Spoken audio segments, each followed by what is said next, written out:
Business TV are delighted today to be at Devonshire Park Tennis. We're here to speak to Danny Negus, the head groundsman, whilst he's in the midst of preparations for the Eastbourne International Tennis Tournament. Danny, thank you so much for having us today. It's amazing to be out and about again after such a challenging year for the turf care industry and beyond. How have you been holding up the last year? Obviously, no international match. How has the last year been? Yeah. It's been challenging, as I'm sure it has for everybody, for many reasons. The main thing that happened last year for us is that we were preparing for an event that deep down we thought wouldn't take place, but we still had to prepare as if it would.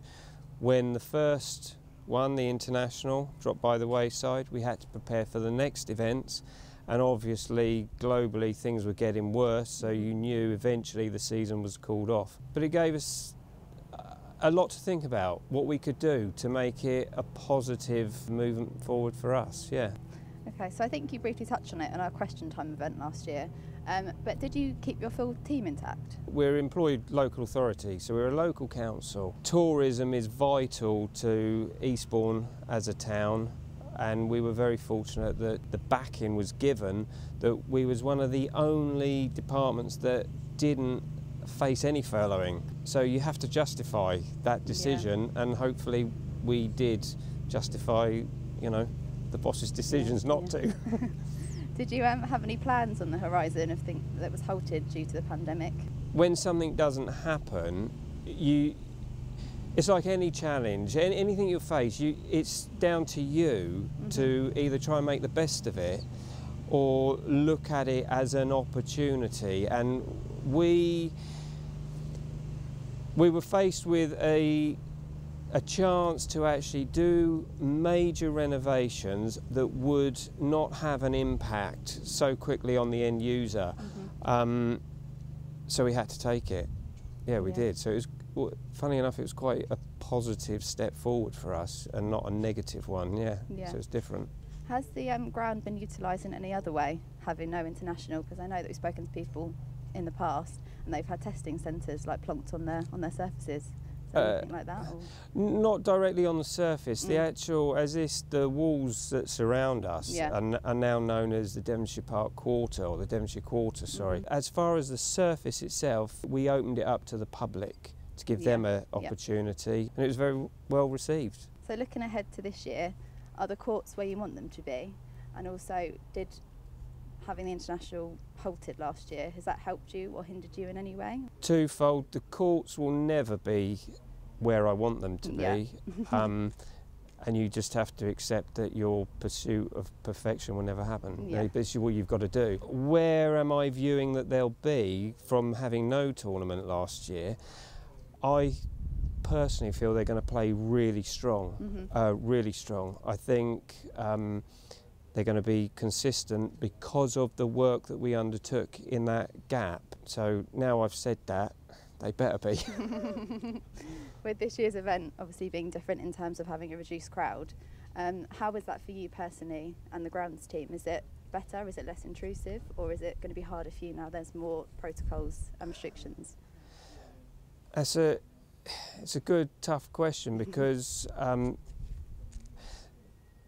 basically, it matters not to me whether there's one person here or 101,000 because it's the end user. We've got players worth millions that are expecting a standard. So for me, I still have to reach them expectations. Where I think it will change is the vibe of the tournament. That's where I sort of think, okay, it will be more the atmosphere. The international here at Eastbourne, where it's very different, is its relationship between the public and the players. It's a very laid back, sunny, by the sea. It's got a chilled vibe about it. Now when you start putting restrictions and more protocols in place, it's going to be challenging for people, and at the end of the day the protocols that will be in place for a sporting event won't always be the same as the general public. So when the government say, for example, you can now go hugging and everything else with your family, it's going to be very different when you go to a sporting event and you're still asked to socially distance. So I think we will see a vibe change. Mm-hmm. It'll just be interesting to see how it gets delivered and received. Yeah. I wanted to just touch on grass court tennis with you briefly. Yep. It's a very hard surface to maintain, and it's essentially just sort of at big tournaments and elite clubs now. Do you think it's a dying surface? Where do you see grass court tennis going? The reality is simple. All the time, the All England are staging the Wimbledon Grand Slam. Mm-hmm. There is going to be the need for grass court tennis. Mm-hmm. Because where do these players get to practice? You are right, tennis, and I'm not being biased, but tennis is a difficult surface because the soil medium and then the surface aren't actually a happy medium. Mm-hmm. They're not happy together, so you've got to make it happy. What will probably happen with the sport, unfortunately, you'll get the divide will grow. Mm-hmm. So the elite venues, dare I call them that, mm-hmm. will get stronger, and those that aren't blessed with resources or mm-hmm. skill sets will fall away. Mm-hmm. So I think you'll get this divide, but I all the time the All England stage it, I think everyone else has, you know, a good challenge and remit to follow. Yeah. I wanted to just touch on whether there's any other issues you wanted to bring up within tennis as a whole. Anything you want to trip up at all?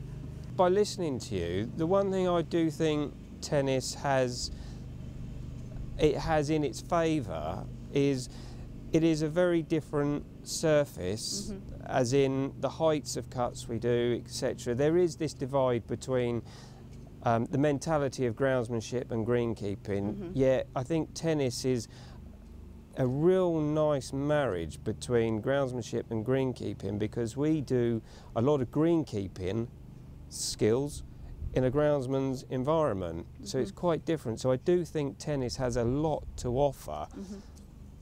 in its practices mm-hmm. That others probably haven't looked at.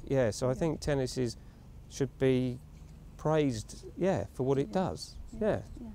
Danny, from how I understand it, there hasn't been much development specifically to tennis in terms of manufacturers, suppliers. I think there's been the same seed mix for about 20 odd years in terms of tennis. Is that true? I mean, and if so, how do you cope? Am I barking up the right tree here, or?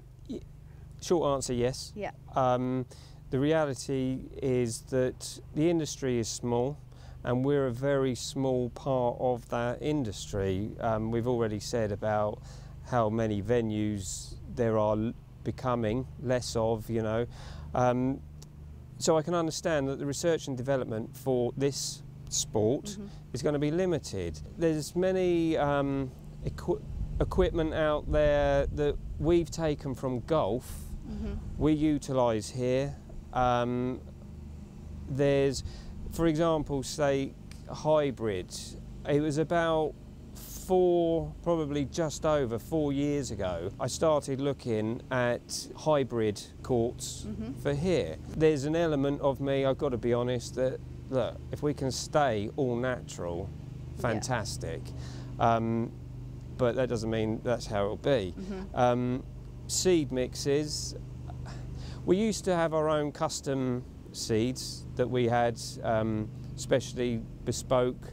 But I think you've got to be realistic and say to yourself, there are seed mixes out there that these manufacturers are making, putting together, and it is better to let them, if you like, use their skill sets in making them blends, and then we use ours to get the best out of it. And I'm sure over time we can then say to them, look, this didn't work, that did work. But I think we've just got to accept the fact that we are a small part of a small industry, and sure, I'd love these manufacturers to come down and say, look, what do you need? Mm-hmm. Yeah, I think it would be nice, but you have to accept the fact that there probably isn't the return of their investment, and that's just a fact of life, and you just have to accept it, I'm afraid. Can I probe a bit further, Danny? When you talk about hybrid surfaces, when did that trial happen? What did it consist of? Do you see it as a future for you here? Right, simplest, I never ever got to the stage of a trial. Okay. I work closely with a company and independent agronomists to actually explore this. What was my aim? The aim of any hybrid is to try and increase the usage of that surface area without it being at detriment to the playing surface. So we are no different to anyone else. We can't make another grass court, but if we can get another 3 hours use out of it without it being a detriment, we're going to look at it, because in effect you've got another court. Yeah. It takes a lot for somebody to, especially councillors, we're local authority, you go to them and you say to them, I want to put plastic in this surface and I will guarantee it for no more than 5 years. It takes brave decisions. Yeah. And you know, the decisions were such that they weren't willing to take that plunge at that time, and I stand by their decisions. Where do I see it in the future? Look, there are venues that have taken this and have done it. They are using it with success.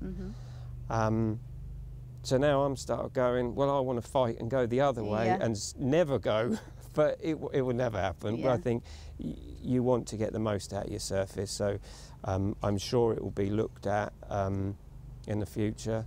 We'll see what happens. Not this year. No. Danny, thank you again for having us, and best of luck with the Eastbourne International. Finally back on again, I'm sure you're thrilled. And yeah, we look forward to seeing you again soon, now the world is hopefully getting back to normal.